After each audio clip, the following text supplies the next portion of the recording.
꿀이 흐르던 학사 편입의 시대는 이제 끝이 났죠. 2018년 이후에는 학사 편입 경쟁률이 일반 편입 경쟁률을 넘어섰을 정도로 치열해졌습니다. 편입에 대한 사회적 인식도 좋아지며 편입을 준비하는 학생분들도 많아지는 추세고, 코로나로 외국 유학생들 또한 국내 대학으로 편입하기 위해 편입을 준비하는 학생분들이 정말 많아졌습니다. 학사 편입이 일반 편입보다 좋다라는 무지성 추천은 이제 그만 멈춰야 합니다. 편입을 준비하는 학생들의 수준도 높아진 만큼 변하고 있는 편입 흐름에 따라 경쟁률을 비교하고 전략을 세워 준비해 보시기 바랍니다. 우리 학생분들 이제 그만 속으세요.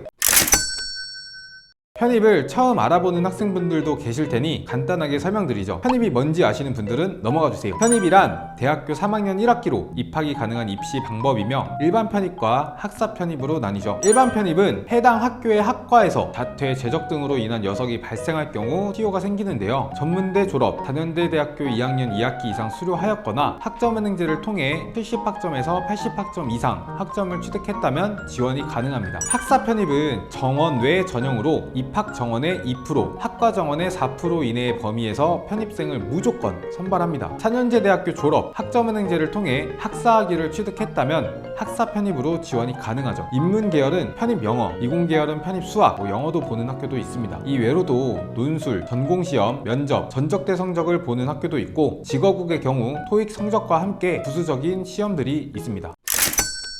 본론으로 들어가죠. 편입, 사실 옛날만큼 메리트가 없어진 건 사실입니다. 편입은 시간이 지날수록 점점 더 어려워지고 있어요. 일반, 학사, 표면적으로 드러나는 경쟁률만 보더라도 학사가 일반을 역전하는 경우도 있고요. 극상위권 학교로 올라갈수록 허수가 없다고 봅니다. 이제 앞으로, 아니 전부터 편입생들이 말도 안 되게 많아지며 편입을 준비하는 학생들의 수준이 상향되었는데요. 나랑 경쟁하는 이 편입생의 수준이 말도 안 되게 높아진 거예요. 자, 제가 쉽게 이해하실 수 있게 예시를 만들어 봤는데요. 대표적인 중위권 학교죠. 국민대학교에 최근 5년 일반 학사 편입을 지원했던 지원자 수를 찾아봤습니다. 자, 보시는 화면처럼 일반 편입과 학사 편입을 지원하는 이 지원자 증가폭이 사실 말도 안 되게 비교됩니다. 2022년도에는 첨단학과 신설로 인해 일반 편입 TO에서 신입생 인원을 충당하다 보니 아예 선발 자체를 하지 않았습니다. 사실 국민대를 제외하고도 고려대나 경희대, 건대, 동국대 등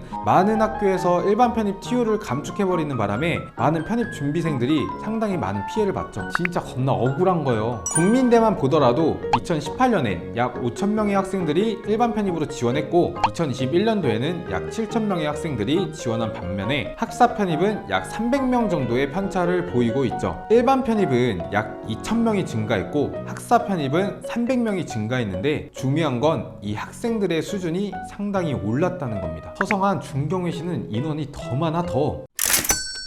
코로나 때문에 외국 대학을 다니던 학생들이 학업을 이어가지 못했고, 기업에서도 문과 학생들은 석사 2년을 더 배운다 한들 기업에서 필요한 역량이 더 좋아진다고 생각하지는 않기 때문에 기존 인서울대학을 다니던 학생들도 더욱더 높은 상위권 학교로 편입하려고 하는 열망이 커져서 5년 전 편입생들의 수준보다 지금 편입을 준비하는 학생분들의 수준이 훨씬 더 정말 많이 높아졌습니다. 자, 외국 대학을 다니던 학생들은 기본적으로 영어는 우습게 할 테죠. 고등학교 때 생각해보세요. 수능, 수시로 인서울대학 가려면 힘듭니다. 힘들어. 국민대만 놓고 보자고요. 내가 국민대에 합격하고 싶은데 일반 편입으로 지원을 할 거예요. 약 7,500명의 학생들과 경쟁해야 하고, 학사 편입은 약 1,800명의 학생들과 경쟁해서 이겨야지만 합격할 수 있다, 이렇게 간단하게 생각을 하시면 되는데요. 이게 말은 쉽지 어렵긴 해요. 자, 편입 지원 자격은 학사보다 일반이 상대적으로 갖추긴 쉽죠. 4년제 대학교를 졸업하고 편입을 준비하는 학생들은 소수입니다. 거의 없어요. 인서울 전적대를 포기하고 학사까지 취득하는 걸 아깝다 생각하고 부모님들도 반대가 상당히 심해요. 이 전적대 포기하는 걸. 코로나로 외국 대학의 학업을 중단할 수밖에 없던 학생들도 일반 편입으로 준비를 많이 한다는 건데요. 짧잖아요. 상대적으로 학사보다 준비 기간이. 여러분, 편입 공부는 마라톤 시합이 아닙니다. 짧으면 반년, 길어도 1년이면 됩니다. 베이스가 좋은 학생들은요. 하지만 베이스가 낮은 친구들은 이 수준 높은 친구들과 같은 시점에서 공부를 시작해도 시험 문제가 한계 때문에 합격이 갈리는 편입 시험에서 일반 편입으로 준비한다면 얼마나 어렵겠어요. 국민대만 보더라도 약 7,000명의 학생과 겨뤄야 하잖아요. 서성한 중경외시는 인원이 더 많아 더.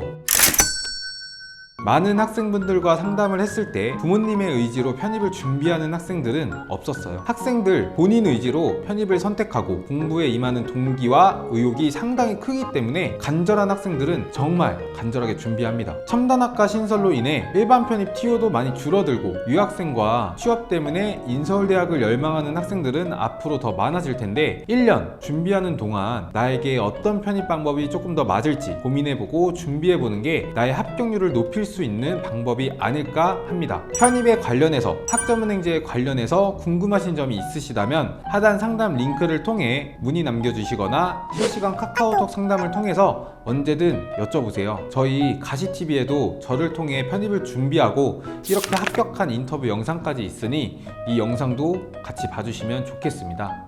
이상 최민수 팀장이었습니다.